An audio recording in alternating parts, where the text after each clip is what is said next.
Nice to meet you, sir. Good. How are you? Yes, sir. Let's go inside, sir. Okay, then we can start.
Ahmad Gul, former Vice Chancellor, University of Pakistan, Pakistan.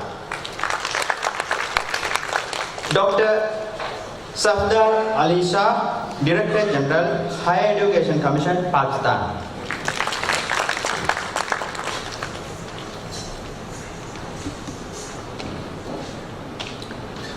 Moving to the next event of this academic function, traditionally, we are going to observe 5 precepts. So, my reverential invitation goes to Most Venerable Mahanayaka Thero of the Kotte chapter. Buddham Saranam Gacchami Dhammam Saranam Gacchami. I move on. Good morning to everyone. Most Venerable Mahasangha, His Excellency Ambassador of Pakistan, intellectuals, ladies and gentlemen. It is a great pleasure and honor to me to welcome you on behalf of the Vice Chancellor of the University, Most Venerable Senior Professor Dr. Gallalle Sumanasiri Thero, all you. Today is a significant and one of the most vital events. This seminar, organized by the High Commission of Pakistan in collaboration with Buddhist and Sri University, will bring your attention the importance of Gandhara Civilization, one of the greatest civilizations in the world. So today is a busy day because in our university too, the last week of the semester. And our students have many works to perform on this day because the last week of the semester. However, they will come, His Excellency, after 1-2 hours because still lectures are going on. However, the absence of Vice Chancellor will make you something curiosity. However, he will come today by 11:30 because today he has a special meeting in the Ministry of Higher Education.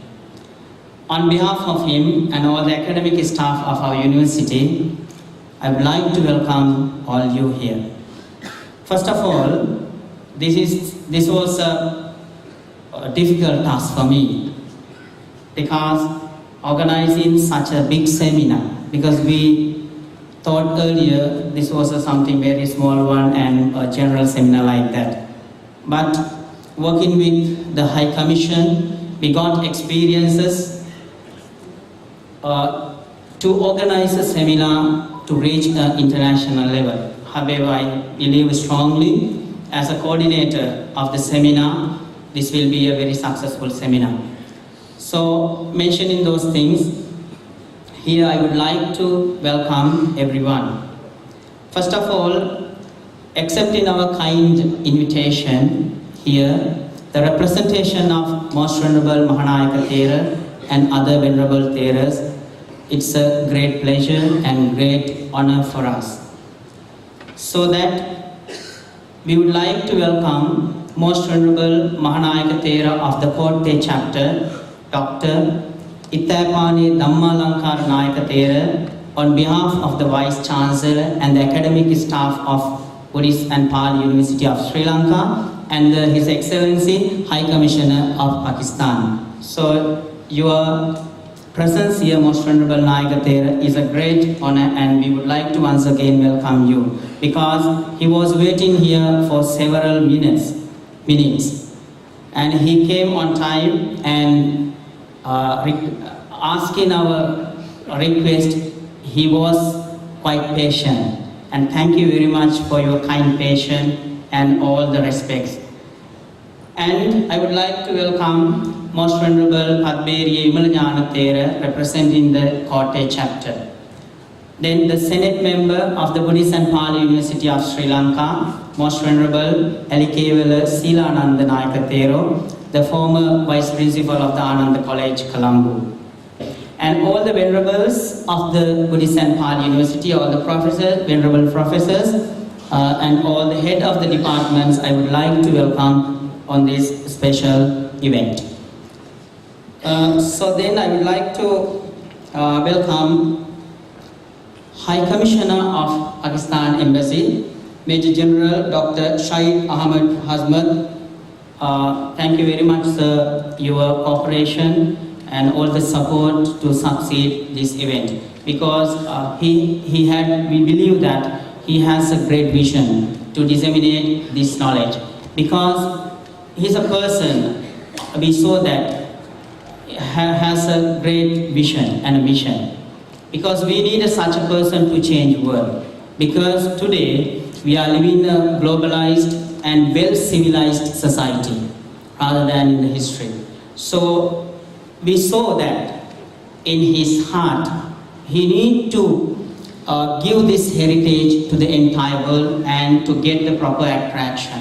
So it's indeed a great pleasure. And we have the great relationship between Pakistan High Commission and our university for a long time, I think. So I think it's a great honor to welcome you, sir, once again. Then all the keynote speakers here, those who are in the stage, First, I would like to welcome Professor Dr. Gihani ur Rahman, Director, Taxila Institute of Asian Civilization, Pakistan. Professor Dr. Van Schwab, University of Mainz, Germany. Professor Dr. Li Xuang, Director, Tsinghua University, China. Brigadier Aga Ahmed Gul, former Vice Chancellor, University of Pakistan. Brigadier Dr. Shafat Ali Saha, Director General, Higher Education Commission, Pakistan. So all the intellectuals, those who are giving talks today, be cordially and respectfully welcome. And we invite all the academic staff, non-academic staff, and our students, and we would like to welcome all them again. And all the media persons who are representing here, we would like to welcome them also. So mentioning those things, I think this will be a big event, and I would like to mention a few words, the main objectives of this seminar. So as earlier we mentioned, this is World Heritage. We are talking about the importance of heritage. Today, according to the UNA protocol, they established and they have documented a new rule. It is like destruction of world heritage is a war crime. So understanding this universal need, we need to propagate and we need to educate the people in a good manner and a good way. So this will be a first step to educate the people, the importance of world heritage. Today we will bring your attention the importance of one of the greatest civilization in the world, that is Gandhara Civilization. As Buddhists, we have a great privilege and it's an honor for us because we have a great heritage. But that heritage now belongs to the Pakistan. So we must thank for them. Why? Because the protection and the preservation of that world heritage. So I think we must give a big thank for them. So I think it's a great pleasure for us protecting them because it is now belong to them. So I think that is one of the key aspects of this conference. So mentioning those things, I think this conference will be a great platform to disseminate their message, and these scholarly and erudite intellectuals will address you the importance of this civilization and how those hubs and civilization will bring peace and concord and harmony to the entire human nation. So mentioning those things, I wish you a good health and great pleasure for your life. And finally, on behalf of Vice Chancellor, I would like to thank once again to all one here, and this conference will be a platform to educate the people the importance of world heritage in the world. Thank you very much. Thank you very much, the High Commissioner of Pakistan and Venerable Mordecai Yudhitero. And now we have slowly reached to the most important event of this seminar. Now we are going to start the academic session of this seminar, and I would like to invite the moderator of this academic session to continue this academic function, moderating the academic function. The moderator of the academic session is Professor Samantha Ilangakon, the Dean of the Faculty of Buddhist Studies, Buddhist and Pali, University of Sri Lanka. So I cordially invite Professor Samantha Ilangakon, the Dean of the Faculty of Buddhist Studies, Buddhist and Pali, University of Sri Lanka, to continue this academic function, moderating the academic session. Thank you. Most Venerable Ittapani Dhamma the Mahanayak of the Kotte chapter, and most Venerable Sirs, His Excellency the High Commissioner of Pakistan, Major General Dr. Sahil Hamsi, distinguished scholars on the dais, His Excellency the High Commissioner of Malaysia, Professor of Emeritus J.B. Dissanayake, former Ambassador to Thailand, Professor of Emeritus Daya Ediri Singha, and all the academic members of the Buddhist and Pali University of Sri Lanka, and all the members of the staff of the Buddhist and Pali University of Sri Lanka, and all the invitees, welcoming you all to this academic session. I would like to start the academic session from the presentation of Brigadier Aga Ahmed Gul, which is actually in the agenda. You will find his presentation scheduled to be at 1:30 p.m. but we shifted to the first presentation. Brigadier Aga Ahmed Gul, former Vice Chancellor, University of Balochistan, Pakistan. He joined Pakistan Army and was commissioned in 1968. He served on various command, staff and instructional appointments. He is an honor graduate of a US Army School and holds 2 master's degrees in warfare and in defense and strategic studies. He has been on the Faculty of Command and Staff College, Quetta National Defense University, Islamabad, and also commanded Joint Services Staff College, Thalaka. He retired in 2002. He is a freelance visiting faculty at several educational and research institutions and is senior fellow at the CTTN ComSat, Islamabad. He was awarded commendation card by the Chairman Joint Chief of Staff Committee and Sitara-e-Imtiaz military by the President of Pakistan. He is going to talk about Gandhara Civilization and Buddhist heritage. So I would like to invite you, sir, to do your presentation. Thank you.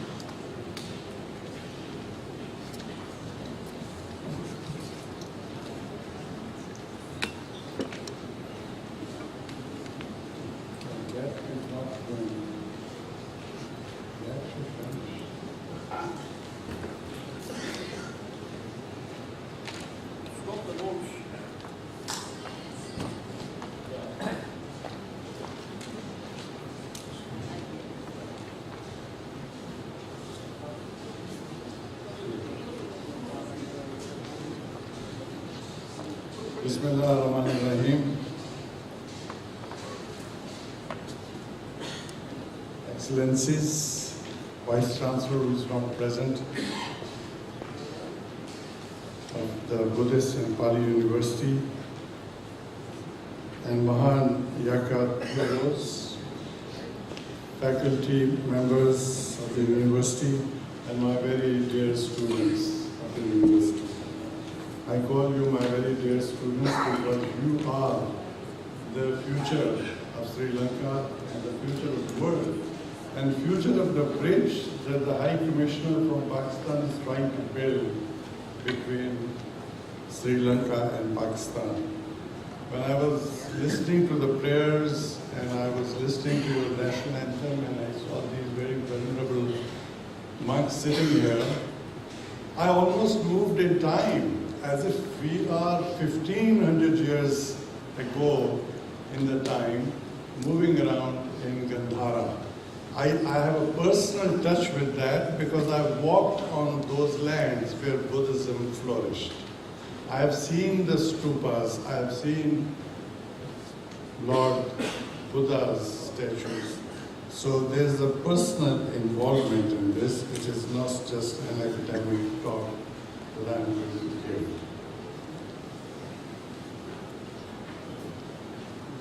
How do we move this thing? Very good. I'm just becoming expert on this computer. Ladies and gentlemen, my country, Pakistan, as you can see with reference to Sri Lanka, has had in the known history of about 5,000 years, 4 civilizations. Out of these 4 civilizations, that map on the left is little smaller, but I wanted Sri Lanka to appear so that you know that we are not all that far off from you. And on the right is Pakistani map. The first civilization that we had, which is the oldest. This is close to the place I live, which is Quetta. Quetta is capital of Balochistan. It's about 100 miles south of Quetta. It is called Mehergarh civilization. It's almost 7,000 years old civilization. And by now it's about the oldest civilization that is known to the mankind. And they said that this belongs to the Neolithic period. Is believed to be perhaps the very first civilization where farming and herding of cattle is known to have been the vocation. It was succeeded by Indus Valley civilization, which is roughly 2,500 to 1,500 years.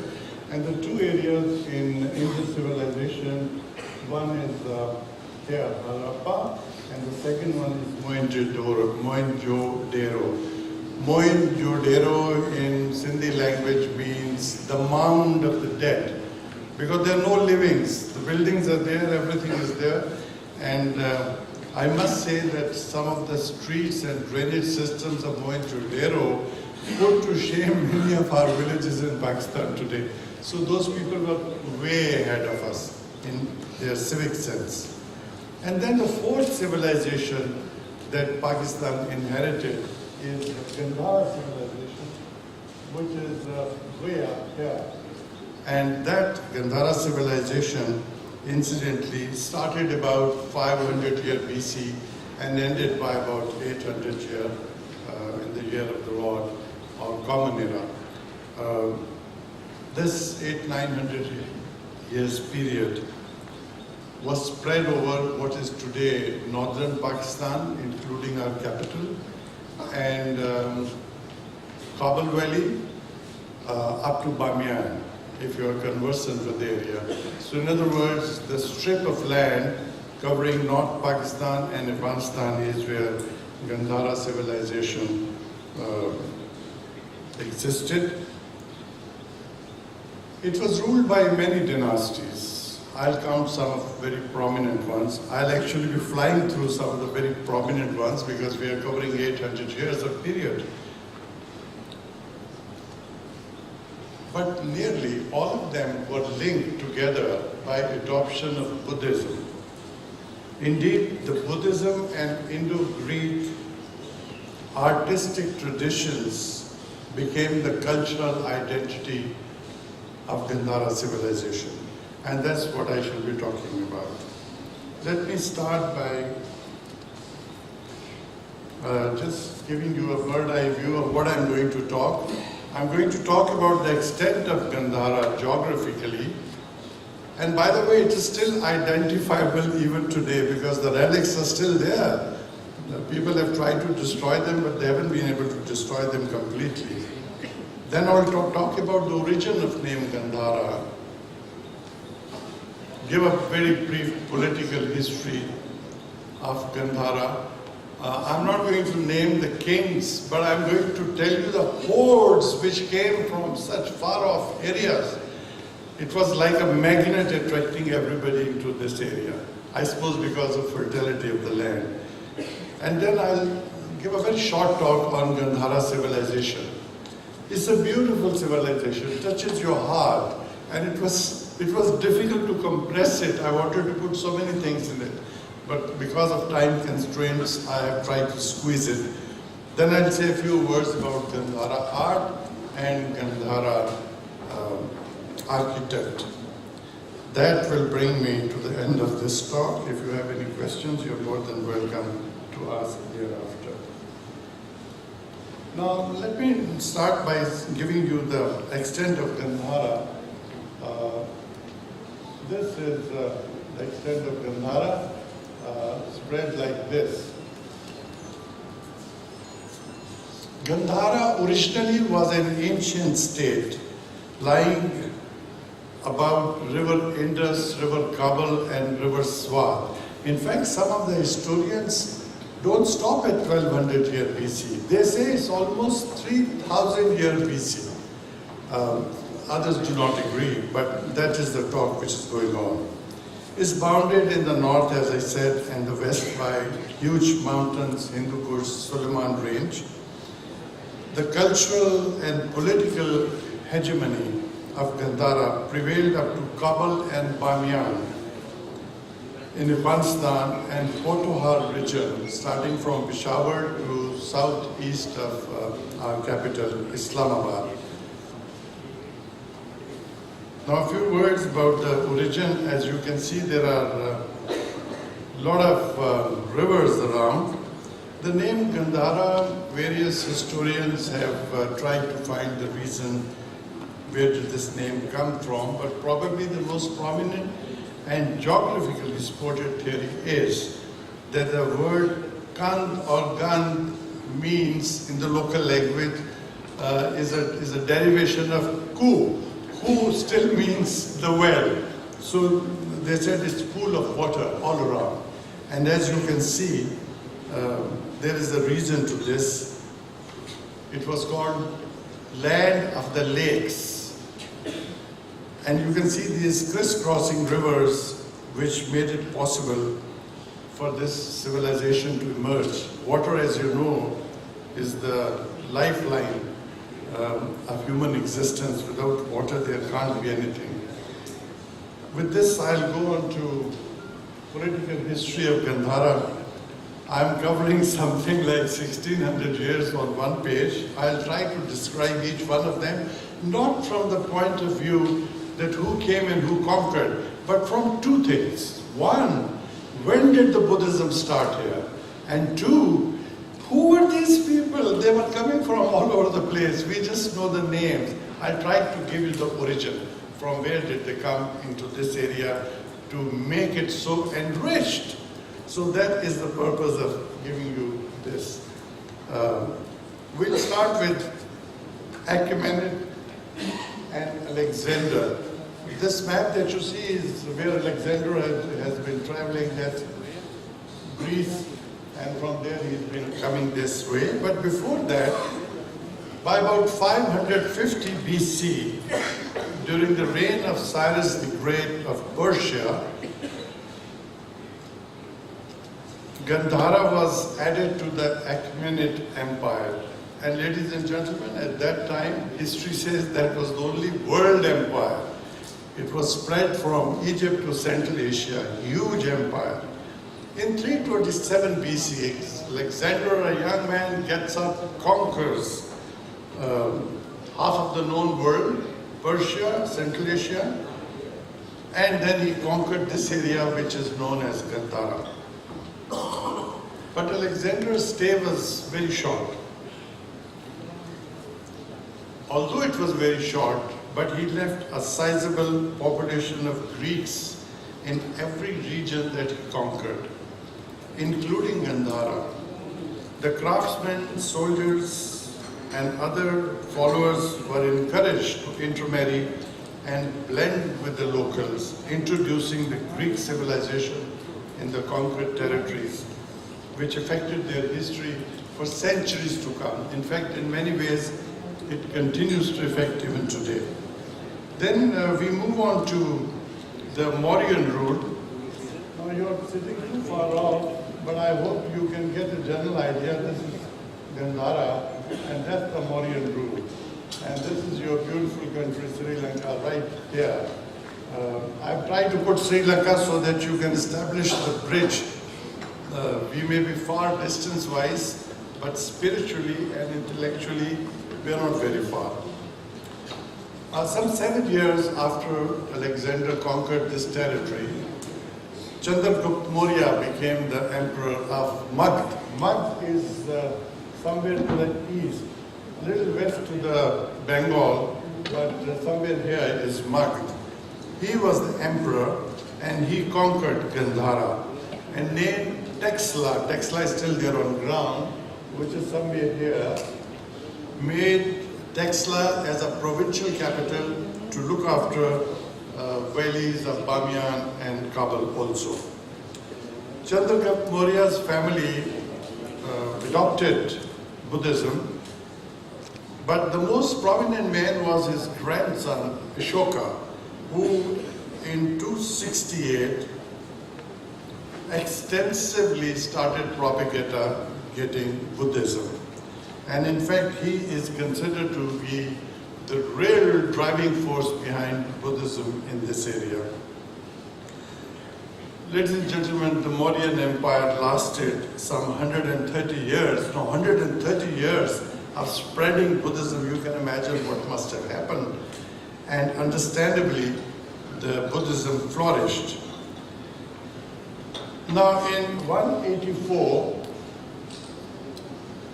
I'm sorry, this map, from that distance you can't see it, so I must explain to you. This is Gandhara, this area, and this is the Mauryan Empire now receding back. It went back into mainland India, opening this area. And this area was now captured by the Greeks, which were left behind by Alexander, and in particular, those who were in Bactria. Bactria is present-day Balkh, northwest of Kabul.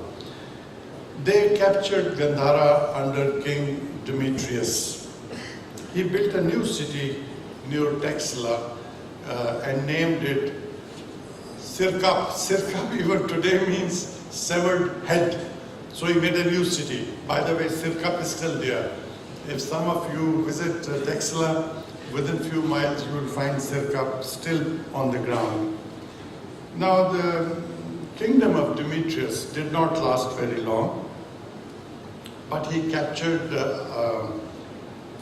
Argosia, which is modern-day Kandahar, north of Quetta, just 150 miles. Entire Punjab of today's Pakistan he captured, and right up to the Indus Valley, which is not here on the map, but somewhere here, he went up to, I beg your pardon, Ganges Valley. He captured that also. 2nd century BC, this is very important, 2nd century BC, Texla was a multi-ethnic, multi-racial and multi-religious society where Greeks, Indians, Bactrians and Western Iranians lived together. Remains of a Zoroastrian temple and a sun god's temple directly north of Texla are still visible. And it amazes me how in 2nd century AD, the level of tolerance was so high that they could live together without catching each other's throats. And then the next period comes is Scythians and Parthians. Now, Scythio-Parthian I've written because history doesn't talk much of them. These were both nomadic tribes from Persia who began gradual takeover of Gandhara and the Punjab around 110 BC. First the Scythians and then the Parthians. They took over the Greek petty states in this area, in Gandhara and Punjab. And the history does not say that they tried to subdue anybody other than ruling. Ruling was the main thing. Nobody bothered about the religion, and Buddhism kept growing. Then is the period of the Kushans. The Kushans, now I just told you that people came from Persia. Kushans were the people who came from Central Asia. Now this is somewhere here is Central Asia.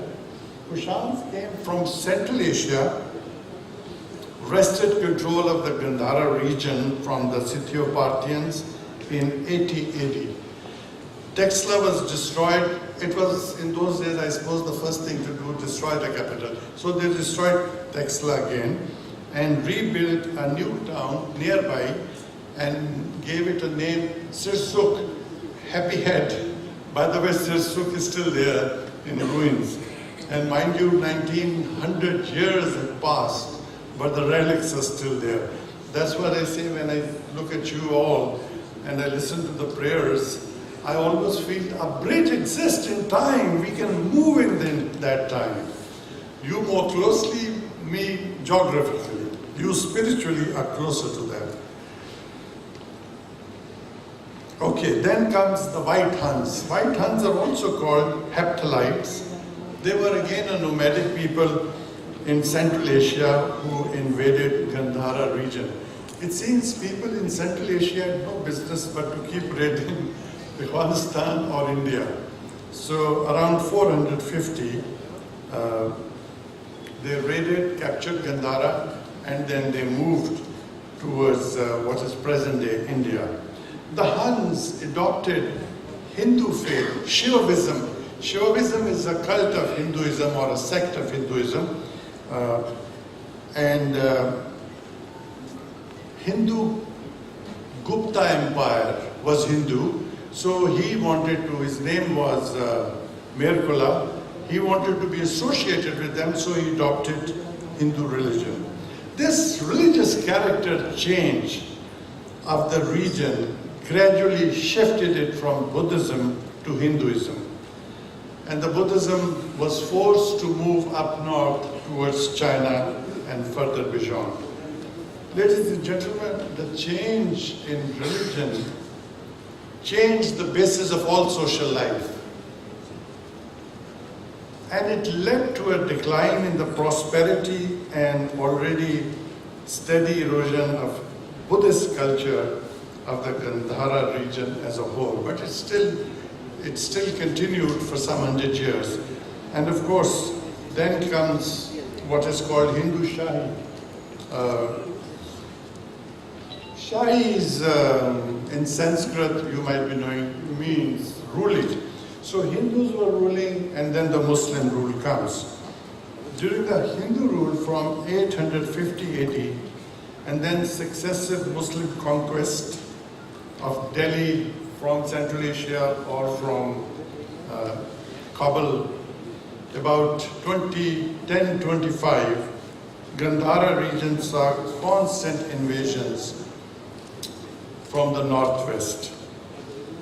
Now these constant invasions and attacks did not allow any prominent culture to develop or the old culture to be sustained along the ancient lines.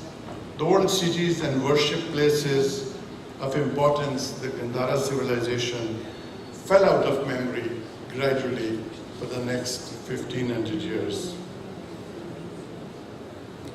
And now I'd like to say a few words about Gandhara civilization itself. That's the area that I'm trying to depict. And this is Pakistan now. You can see these places. There is Peshawar, and there is, this is Texla.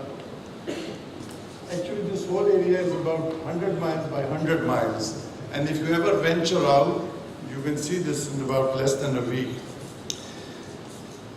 Ladies and gentlemen, Gandhara civilization developed under several invaders, as I've just listed some of the major ones.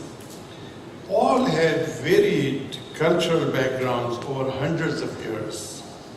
It had multiple rulers with varied traditions who then ruled over for centuries.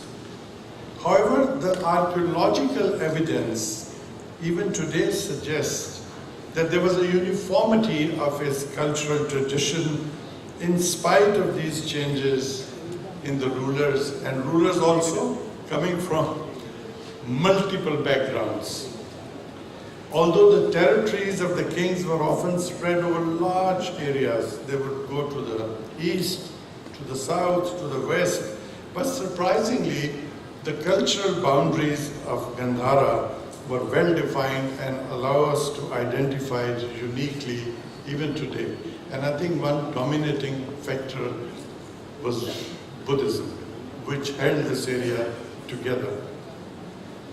It all perhaps started with the Ecumenians' rule from 600 BC, followed by the Greek erstwhile incursion 300 years later, and then the rule of Chandragupta Maurya. In history, 300 years look like a breeze coming and flowing away, whereas 300 years is a huge time. Chandragupta Maurya's grandson, although his son also did a lot, but his grandson Ashoka propagated the spread of Buddhism. His major cities were Purusapura, which is today's Peshawar, Pushkalavati, which is today's Charsada, just about 40 miles from Peshawar, and Takshashila. It was called Takshashila at that time. Today we know it as Texla, which is 30 miles towards Peshawar from Islamabad. Those cities are still there. 2nd century BC, Texla was a multi-ethnic, racial and religious society where Greeks, Indians, Bactrians, and Western Iranians lived together in peace, mutual tolerance in a culture which allowed human development and finer arts. In 80 AD, the Kushan area started and lasted to 3rd century AD. This was the golden period for Buddhism. I think there is nowhere else in the world that this kind of harmony, tolerance, and humanity lived together peacefully and grew socio-economically and in art also, which I'll talk in a short while.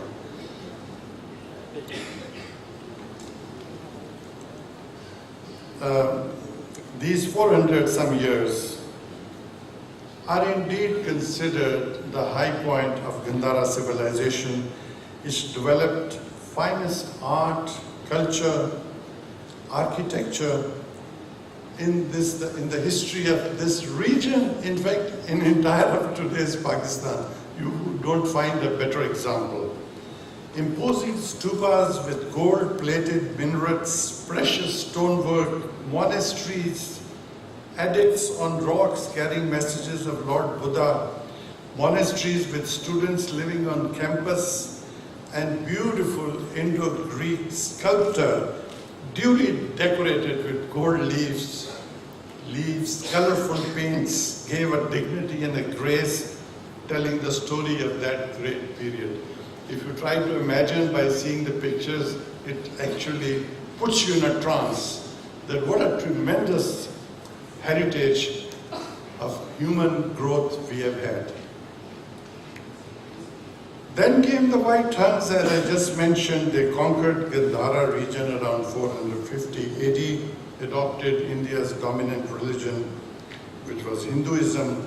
The new religion changed the social fabric. With that started the decline of Buddhism, cultural change, intolerance, and migration.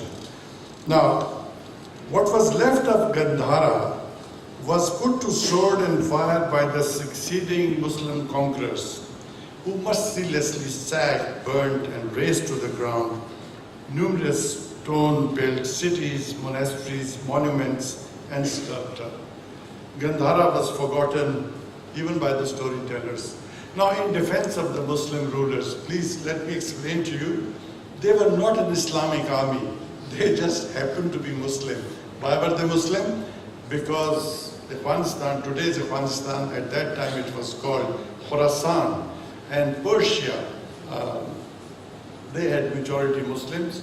So the people from Central Asia who came, and people from Mongolia, the Mongols who came, they found it convenient to become Muslims. but in the history of India's 1000 years of Muslim rule, they were Muslim rulers, not Islamic states. So I must point out that this intolerance they showed as kings, not as Islamic kings. The archaeological discoveries done by the British during the 19th century revived the forgotten Gandhara civilization. Around Texla, the art of sculpture making still lives, albeit at a low level. Lord Buddha statues are still carved out of the stones, but they can't say, we built it. So in order to pass it on and sell it at a price, they say, see, it's about 1,000, 2,000 years old. I just found it by mistake from the earth. So if you go